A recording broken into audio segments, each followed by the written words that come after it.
Ceci est un livre audio autogénéré par Google. Collection Études africaines.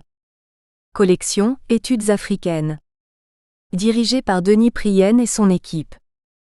Forte de plus de 1000 titres publiés à ce jour, la collection Études africaines fait peau neuve. Elle présentera toujours les essais généraux qui ont fait son succès, mais se déclinera désormais également par séries thématiques, droit, économie, politique, sociologie, etc. Dernière parution. Jean Célestin EDJ à NGUE, Urgence climatique et développement en Afrique. Les médias en première ligne, 2020. Jean Célestin EDJ à NGUE, Jeunes d'Afrique, Jeunes du monde. Les combats de tous les espoirs, 2020.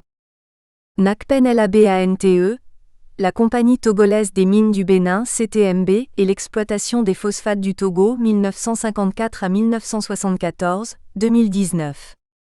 Pierre Moukoko MBO-NGO, le Ghana, la marche vers la démocratie, 2019.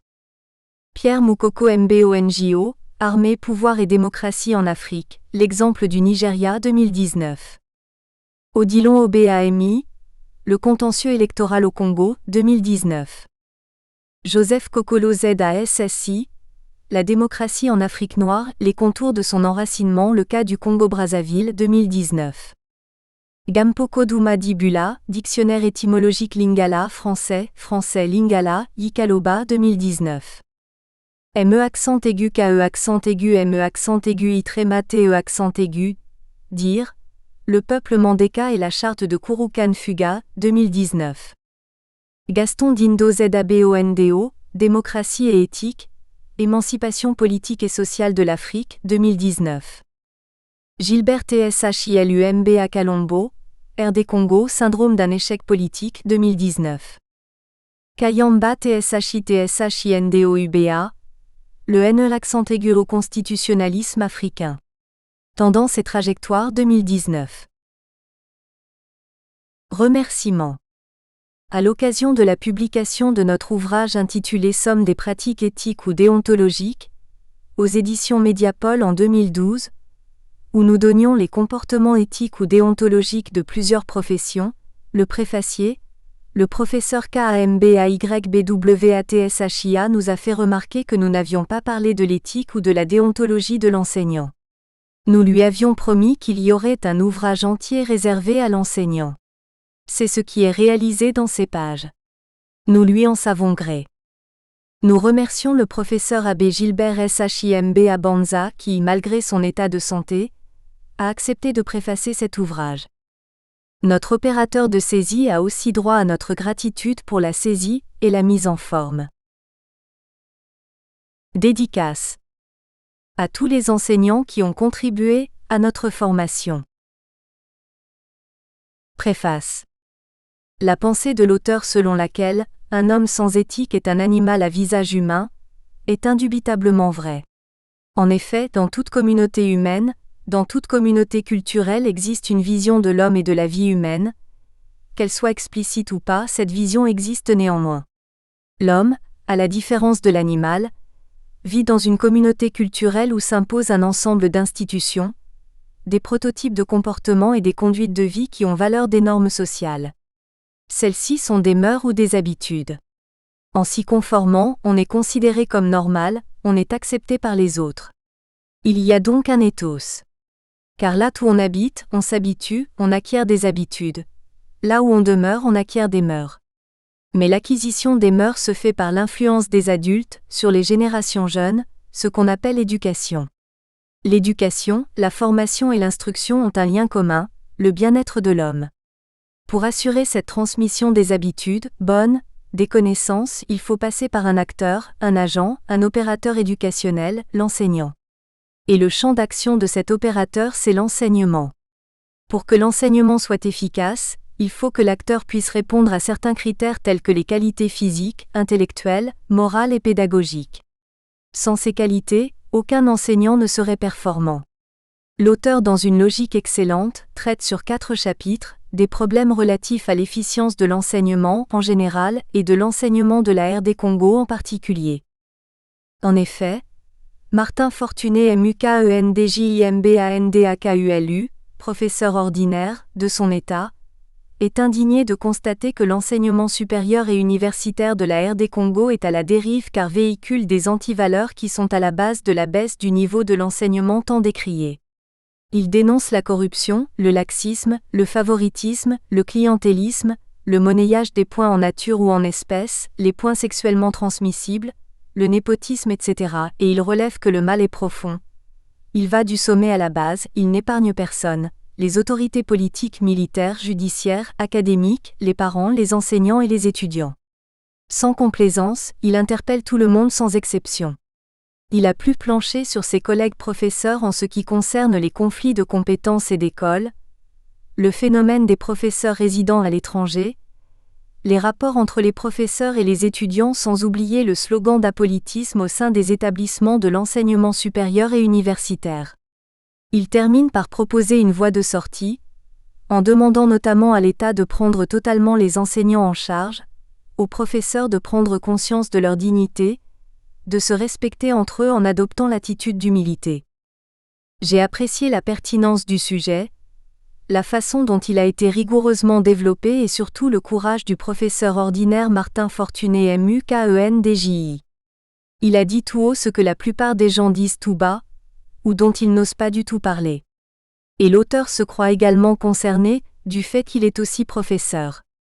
Voilà pourquoi quand l'auteur m'a demandé de préfacer cet ouvrage, je n'ai pas pu hésiter d'autant plus que je suis parmi ceux qui achètent et lisent les ouvrages que le professeur ordinaire MUKENDJIMBANDAKULU a toujours publiés.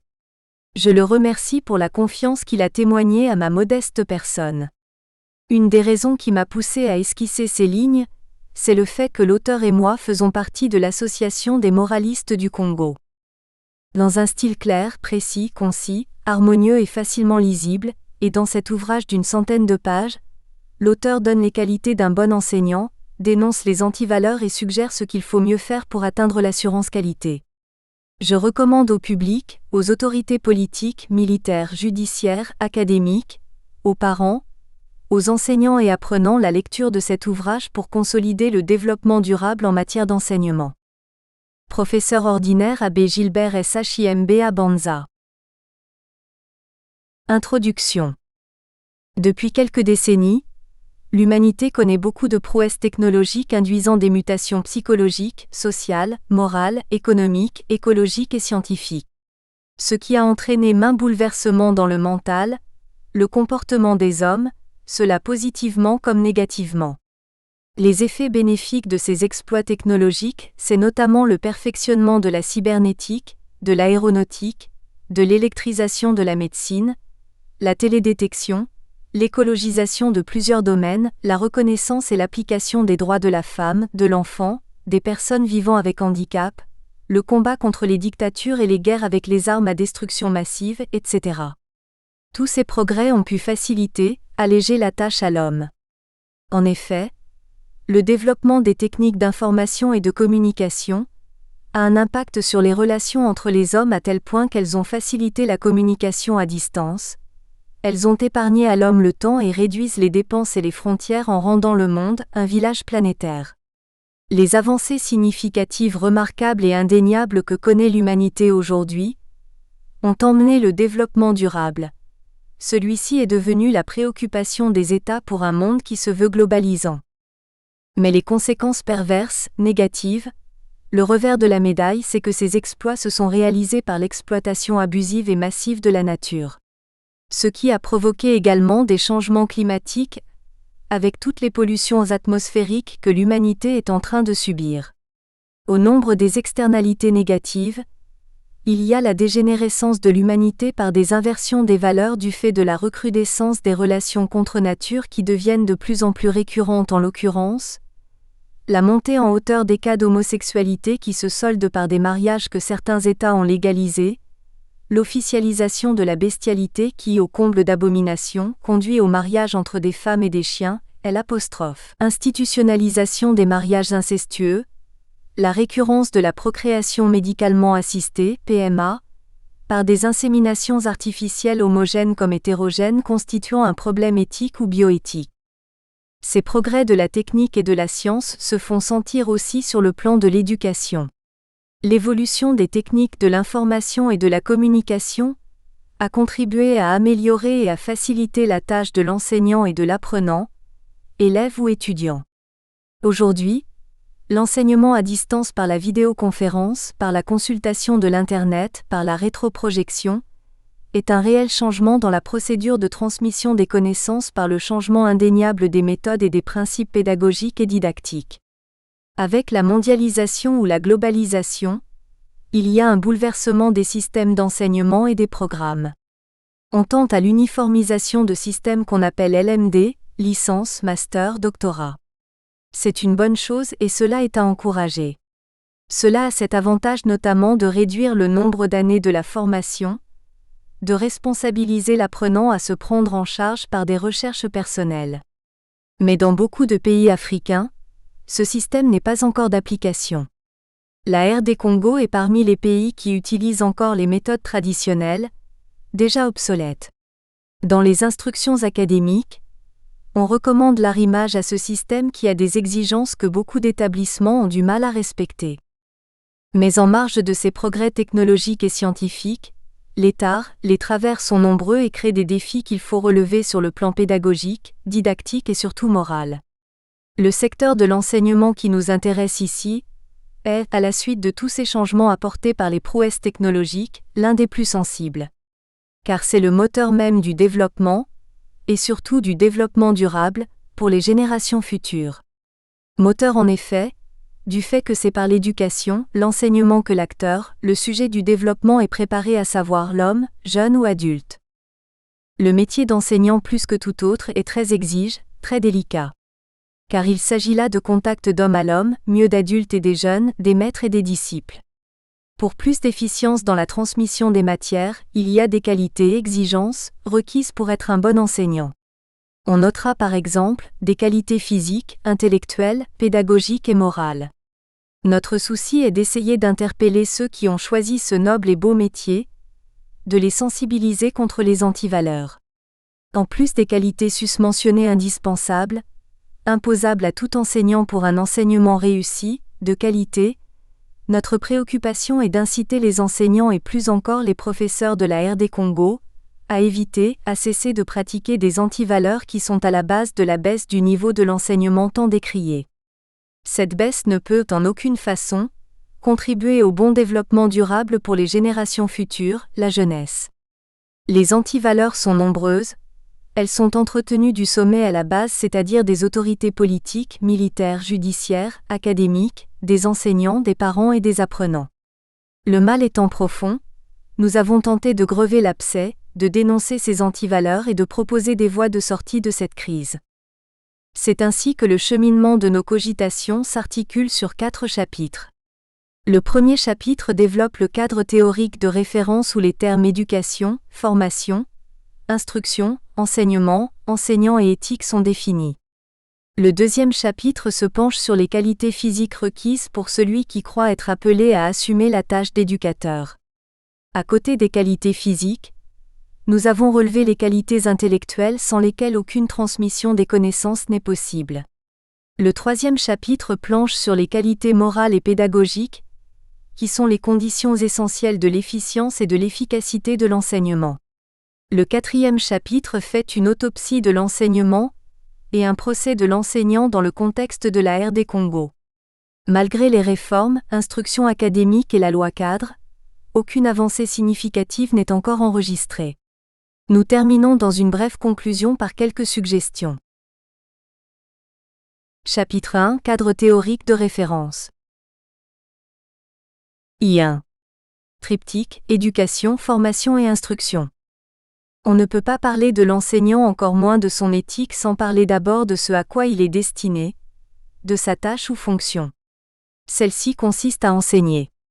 Or enseigner tourne autour de ce qu'il est convenu d'appeler triptyque, à savoir éduquer, former et instruire. Mais il faut signaler d'emblée que le point focal, c'est l'éducation autour de laquelle tout tourne. Les 3 termes, éducation, formation et instruction, sont les 3 formes d'une même réalité. Il y en a qui les considèrent dans leurs nuances et d'autres qui croient qu'ils sont interchangeables. Toutefois, ils ont le dénominateur commun, le même centre d'intérêt qui est l'homme, qu'il soit enfant, adolescent, adulte ou vieux. Leur visée est la même, informer pour former et transformer. Nous allons les prendre aussi bien dans leur rapprochement que dans leurs nuances. Car tout dépend d'approche. Certains pays ont établi des différences théoriques et pratiques entre les processus traduits, en termes d'éducation et de formation. I1.1. Éducation. Nous avons suffisamment défini le concept éducation dans nos publications précédentes. Il sera question ici de relever quelques réflexions théoriques sur l'éducation. D'après Damlin, si l'éducation est la chose la moins connue, la plus mal connue, c'est parce qu'elle est précisément la chose la plus mieux connue. Chacun a légitimement son mot à dire, même si ce mot n'est que répétition de ce qu'on en dit dans son groupe social de principale appartenance. Ce savoir a le caractère de l'expérience, il n'a en propre ni vocabulaire ni discours. Tout est à dire et rien pour le dire. L'éducation suscite une véritable rage métaphorique, à la mesure de la méconnaissance de cause en laquelle les choses se réalisent.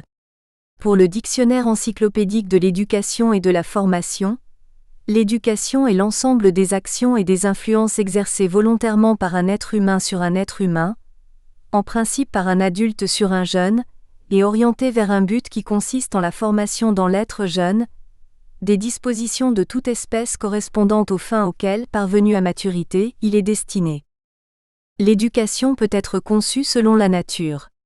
En tant que telle, elle est née avec le premier geste du père dessinant devant son enfant la boisson qui leur permettrait de se nourrir, éduquer. Elle fut d'abord liée à la satisfaction d'un besoin vital dans un lien de dépendance naturelle, la communauté. Elle est pour ainsi dire un problème de la société. Elle débute dès la naissance d'un être humain. Elle peut être bonne ou mauvaise, elle n'est l'apanage d'un peuple. Toute communauté culturelle possède toujours ses fondamentaux de l'éducation, ses prototypes de comportement, ses normes sociales, bref, son ethos bon ou mauvais induisant une vie future réussie ou ratée. L'avènement du christianisme inscrit l'éducation dans une perspective transcendante.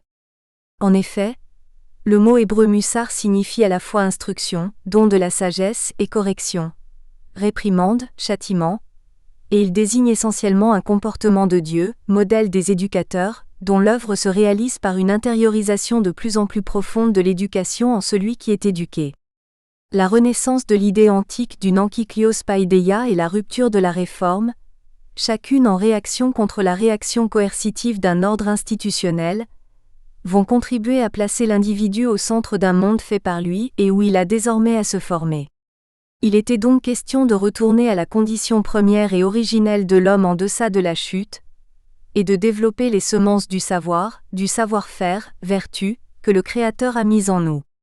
C'est dans ce sens que l'aborde Comenius en pensant que l'homme a besoin d'être formé pour devenir homme, c'est donc un animal éducable. Car pour lui aussi, l'œuvre de Dieu ne s'achève que par l'éducation. Le projet d'éducation était prisonnier d'une conception de l'homme comme produit de la nature. Celle-ci est l'horizon et la source de toute sagesse, ainsi que de la créativité et de liberté humaine. Ce qui explique pourquoi le terme éducation ne s'est pas retrouvé en langue française avant 1527. Le mot était associé à la culture des plantes et à l'élevage des animaux. Mais lorsqu'on parle de l'éducation, c'est aujourd'hui en tant qu'humanisation. En effet, c'est à partir du XVIIe siècle que les traités sur l'éducation ont commencé à fleurir. Ce foisonnement était dû au fait que les choses, les conditions de l'homme n'allaient plus de soi naturellement. La société humaine était dans la crise, était problématique. C'est surtout avec la publication de l'ouvrage de Jean-Jacques Rousseau, Émile ou de l'éducation, en 1762, que le terme prit toute sa profondeur existentielle et de sens qu'on lui reconnaît aujourd'hui. De fait, d'après Rousseau, Émile qu'il prend comme échantillon éducable est appelé à se faire autonome, à se donner une loi d'existence. Kant, qui conçut l'homme comme un être à l'infini de la liberté, le définit comme la seule créature qui doit être éduquée. Pestalozzi vit dans la formation de l'homme, la seule forme d'action désormais viable dans un monde effondré moralement, spirituellement et politiquement. L'éducation fut donc liée à la liberté. Condorcet, quant à lui, réclama que la société organisât une instruction publique, seule capable de rendre réelle l'égalité des droits, et de ne laisser subsister aucune inégalité qui entraînerait de la dépendance. Tout était centré sur l'homme, l'éducation s'identifie au devoir d'humanisation. Et toutes les activités humaines étaient pénétrées par elle. Ce qui fait qu'elle a dû accompagner la constitution de l'État moderne. On parle de l'éducation nationale, de l'éducation populaire. Elle a pu creuser ces grandes divisions idéologiques en l'occurrence. Éducation publique, éducation privée. Elle imprégna toutes les structures ayant trait au développement de l'enfant telles que l'éducation familiale, éducation préscolaire. Elle a dû s'élargir sur la vie tout entière sous forme d'éducation permanente. Elle s'est attelée à cultiver chacune des aptitudes humaines, notamment par l'éducation physique, l'éducation sexuelle et l'éducation morale. Elle s'est orientée vers les individus rejetés par la société en devenant l'éducation spécialisée, éducation surveillée. On réalise que rien d'humain n'échappe à l'éducation. Si bien qu'il y a actuellement une inflation du terme qui témoigne d'une demande démultipliée dans une société distendue, sinon éclatée, en tout cas plus incapable que jamais de donner une orientation à ce qu'est censé la régénérer. La suite logique de cette kyrielle de réflexion sur l'éducation et sur pourquoi éduquer a donné lieu à plusieurs théories éducatives que nous n'allons pas reprendre ici. La mondialisation de l'éducation coupe court à toutes ces diverses spéculations. En fait, les comparaisons internationales prennent une importance croissante dans les débats publics sur l'éducation et dans les décisions de réforme. Certes, d'aucuns ont invoqué les expériences étrangères comme exemple justifiant les positions des uns et des autres pour argumenter des polémiques. L'éducation comparée a pour but, au contraire, de fonder des comparaisons sur des bases aussi solides et objectives que possible. Non seulement en évitant les analogies fallacieuses, les mêmes mots et les mêmes institutions pouvant recouvrer des réalités différentes d'un pays à l'autre, mais aussi en restituant chaque élément dans son contexte national qui lui donne sa pleine signification. Les organisations internationales, notamment l'UNESCO et l'OEDE, mais aussi la Banque mondiale, et le Programme de coopération des Nations Unies, PNUD, jouent un rôle essentiel dans le développement des réunions d'experts et de responsables politiques, les échanges d'informations et d'expériences entre les pays, les enquêtes internationales auprès des États membres, les programmes de coopération internationale et les publications de portée internationale. À cela s'ajoutent les programmes nationaux de coopération, dites bilatérales, comme ceux de la France. En conséquence, les échanges internationaux d'enseignants, d'étudiants, de chercheurs et de responsables politiques sont devenus un élément des relations internationales. Le Grand Dictionnaire de culture générale définit l'éducation comme un ensemble des actions destinées à former et à développer l'être humain, à tous les niveaux, physique, intellectuel, relationnel, social, civique, etc. L'éducation est plus étendue que l'instruction. Celle-ci vise plus particulièrement l'activité de l'esprit et l'acquisition des connaissances. L'éducation s'attache davantage à l'ensemble du comportement de l'individu. La véritable éducation prend en charge la totalité de la personne, notamment sa dimension éthique. L'éducation doit toujours s'interroger sur le projet humain qui l'anime et se demande quel futur homme, quel futur citoyen il prépare. L'éducation est ce nécessaire processus d'apprentissage qui donne à l'individu les moyens de son épanouissement personnel et de son intégration sociale. Comme nous l'avions dit, c'est avec Rousseau et Condorcet que le XVIIIe siècle est devenu le lieu d'une véritable révolution pédagogique qui a pu donner à l'éducation son visage moderne. L'on comprend que l'éducation a des fonctions à jouer. En effet, par la mise en œuvre de moyens pédagogiques appropriés, l'éducation vise à la réalisation d'un double objectif, à savoir tourner vers l'individu. Elle se propose de donner à celui-ci les connaissances, les outils culturels qui faciliteront son épanouissement personnel. Tournée vers la société dans son ensemble, elle a pour mission de permettre l'insertion harmonieuse et productive de l'individu dans la collectivité, et ceci aussi bien au plan économique que moral et politique. On peut se poser la question de savoir où trouver le lien d'équilibre entre les deux exigences qui peuvent s'avérer autant discordantes que concordantes. L'alternative se présente en termes clairs. Car la soumission à l'ordre social peut être en effet une forme d'épanouissement personnel. De même, l'épanouissement personnel peut difficilement aller sans une forme d'intégration dans le groupe. La révolution pédagogique a été consécutive à la révolution politique.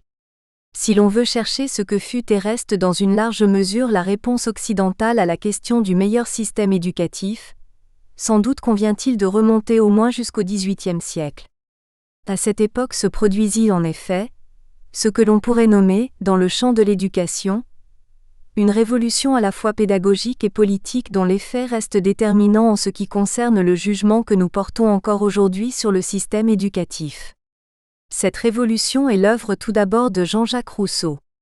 Celui-ci trace dans Émile, en 1762, un véritable programme éducatif en rupture avec toutes les pratiques antérieures. J.J. Rousseau affirme qu'on ne peut enseigner un enfant qu'à condition de respecter sa spécificité et de reconnaître qu'il diffère radicalement de l'adulte. Il faut donc que le pédagogue se plie à la nature enfantine, au lieu de s'acharner vraiment à la contrarier. Il lui faudra donc calquer le rythme de son enseignement sur les étapes obligées du développement de la personnalité. Avec Rousseau, se trouve donc condamnée l'idée que l'éducation se limite au pur apprentissage livresque des connaissances dont l'adulte devra disposer. L'école doit nous apprendre à vivre, et elle doit nous faire découvrir la vie et le monde dans leur richesse et leur diversité. Pour Rousseau, la révolution pédagogique ne peut aller sans la révolution politique. Changer l'homme par l'éducation, c'est changer du même coup la société. Voilà pourquoi il est normal que l'Émile puisse paraître la même année que le contrat social. Mais la conception rousseauiste a des limites, car elle ne s'applique que pour un individu. Or, la révolution politique affirme que la question de l'éducation devrait se poser en termes collectifs. C'est ce que fit Condorcet qui définit le nouveau système scolaire. Le pouvoir ne peut être donné à tous que si chacun est en mesure de l'exercer. Cela suppose bien sûr le principe d'une instruction de masse qui, en prodiguant à chacun la culture minimale dont il a besoin, permettra à la société de tendre vers la liberté et l'égalité. Là encore, la révolution politique est au prix de la révolution pédagogique. Toutefois, de nos jours, l'éducation forte de l'héritage rousseauiste prône le respect de l'enfant, bien qu'en pratique les enseignants ne respectent pas cette exigence, et la démocratisation de l'enseignement. On peut donc dire que ce sont ces deux principes, respect de l'enfant et démocratisation de l'enseignement, qui aujourd'hui encore, définissent largement sinon la réalité du système éducatif, du moins les objectifs inchangés qu'il s'assigne. Des objectifs à la réalité, il y a cependant une distance que l'on peut juger excessive car malgré la mise en place d'une éducation obligatoire, gratuite et laïque, l'égalité devant l'instruction est loin d'être la règle. L'école est impuissante en effet, à réduire les inégalités culturelles qui ne sont en fait rien d'autre que le reflet des inégalités sociales. Pire encore, il arrive souvent que le système scolaire, du fait de son éclatement et de son manque d'homogénéité, renforce ces inégalités. À côté d'établissements prestigieux destinés à une élite qui se reproduit elle-même, un véritable ghetto scolaire se constitue, d'où il est pratiquement impossible de sortir. Dans telles conditions, il n'est pas rare de voir conclure à un échec global du système éducatif. Le chemin parcouru est néanmoins immense, et les acquis indésirables. L'inquiétude se justifie dans la mesure où la question éducative est l'une des plus décisives qui soit pour l'avenir d'une société. Il y va de la capacité d'une nation, comme la République démocratique du Congo, à répondre aux défis économiques de demain, en formant une main-d'œuvre qualifiée et flexible. Plus encore, il y va de la cohésion même du groupe. Tout ceci reste des défis à relever pour la République démocratique du Congo. Dans une société de plus en plus éclatée comme la nôtre, seule l'école en effet, pouvait permettre de retrouver dans le respect des diversités le sens d'une identité commune. Les antivaleurs que nous allons stigmatiser au dernier chapitre montrent qu'en RD Congo, cette acquisition de l'unité est encore problématique tant que persiste l'esprit très accentué de tribalisme, de népotisme, de ségrégation, de favoritisme, etc. Les notions philosophiques y désignent par éducation ce qui façonne les qualités de l'homme ou ce qui résulte de cette transformation, délibérée ou non. Cette éducation, a dit toujours Rousseau, nous vient de la nature ou des hommes ou des choses. Ce sens très général demeure dans les formulations contemporaines, telles qu'éducation par le milieu, par l'environnement. L'éducation se spécifie selon les domaines, physique, esthétique, sentimental, ses niveaux secondaires supérieurs, ses modalités surveillées, spécialisées, permanentes. Nous espérons que vous avez apprécié cet aperçu. Pour continuer à écouter ce livre audio sur Google Play Livres, utilisez le lien dans la description de la vidéo.